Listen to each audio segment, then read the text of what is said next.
ஒன்று ராஜாக்கள் 17 அதிகாரம் 13வது இப்படியாக வாசிக்கிறோம். அப்பொழுது எலியா அவளை பார்த்து, பயப்படாதே, நீ போய் உன் வார்த்தையின்படியாக ஆயத்தப்படுத்து என்று. அவள் மரணத்தின் ஒரு உச்சியிலே காணப்படுகிறார். என்னுடைய வீட்டில் இனி வாழ்வதற்கு வாழ்வாதாரம் இல்லை, கொஞ்சம் மாவும் எண்ணெய் மாத்திரமே இருக்கிறது. இதில் அடைய எப்படியாவது பண்ணே நானும் என்னுடைய குழந்தையும் மறித்து போக வேண்டும் என்று சொல்றதான ஒரு மன பாரத்தோடு ஒரு மன வேதனையோடு காணப்படுகிறதான அந்த தருணத்திலே எலியா தீர்க்கதரிசியானவர் அந்த வீட்டுக்கு கடந்து போய் பயப்படாதே என்று சொல்கிறார். பயத்தின் விளிம்பில் நிற்கிறாங்க.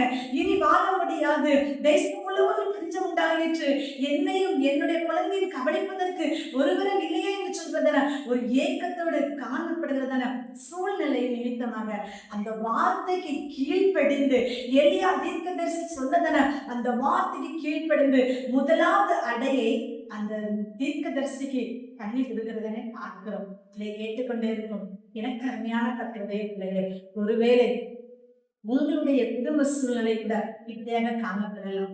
ஒருவேளை இனி என்னுடைய வாழ்க்கையில் வாழ்வதற்கு வழியே இல்லை, மரணம் ஒன்றுதான் என்னுடைய வாழ்க்கையில் இனி தீர்மானிக்கப்பட்டது என்று சொல்லி மரணத்தை நோக்கி நீங்கள் காணப்படலாம்.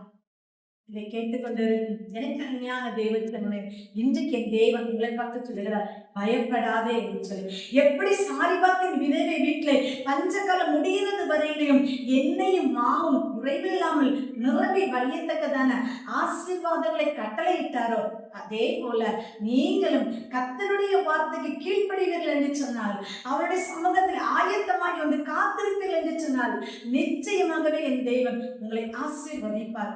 மரணத்தை நோக்கி நீங்கள் காத்திருக்கிறதுனா அந்த தருணத்திலே, அல்லது என்னுடைய வாழ்க்கை முடிந்து போக போகிறது, என்னுடைய வாழ்க்கையின் தற்கொலை மட்டும்தான் இதுக்கு தீர்வு என்று சொல்லி என்னுடைய வாழ்க்கையை முடித்துக் கொள்வதற்கு நீங்கள் அந்த சூழ்நிலையை காணப்படுங்கள் என்று சொன்னால், உங்களுடைய வாழ்க்கையை தேவனுக்கு ஒப்புக்கொடுங்கள், உங்களுடைய சூழ்நிலையை தேவனுக்கு ஒப்புக்கொடுங்கள். நிச்சயமாகவே என் தேவன் எப்பேற்பட்ட சூழ்நிலைகளாக இருந்தாலும் அந்த சூழ்நிலைகளை மாற்றி உங்களை ஆசீர்வதிக்க முடியும். கர்த்தராகிய இயேசு கிறிஸ்து ஒருவரையும் கைவிடுகிறவர் அல்ல, அல்லது அவர்கள் மறைத்து போகட்டும் என்று சொல்லி அந்த சூழ்நிலைகளை பார்த்துவிட்டு பார்க்காதவர் போல காணப்படுகிற தேவன் அல்ல. நீங்கள் தேவனுடைய சமூகத்தில் உங்களுடைய வாழ்க்கையை ஒப்பு கொடுக்கும் பொழுது, உங்க சூழ்நிலைகளை ஒப்பு கொடுக்கும் பொழுது, உங்க குடும்பத்தை ஒப்பு கொடுக்கும் பொழுது, நிச்சயமாகவே என் தேவன் உங்களை ஆசீர்வதிக்க வல்லமை உள்ளவராக இருக்கிறார். God bless you.